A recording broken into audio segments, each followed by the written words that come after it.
एउटै गोर्खाको सन्तान हामी, एउटै पुर्खाको सन्तान हामी, फेरि कसले बनायो यो क्षेत्री बाहुन अनि दमाई र कामी।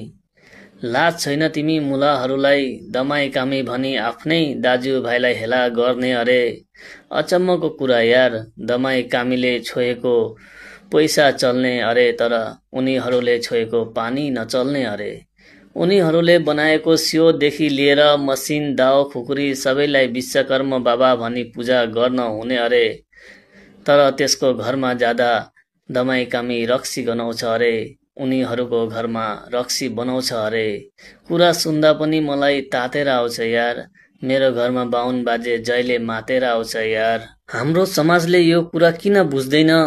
कामीले दाउ कटारी बन्चारो नबनाएको भए भात पकाउन हामीले दाउरा दाँतले चिर्न पर्थ्यो र दमाईले लुगा नसिलाएको भए आज हामीहरू नाङ्गै हिँड्न पर्थ्यो।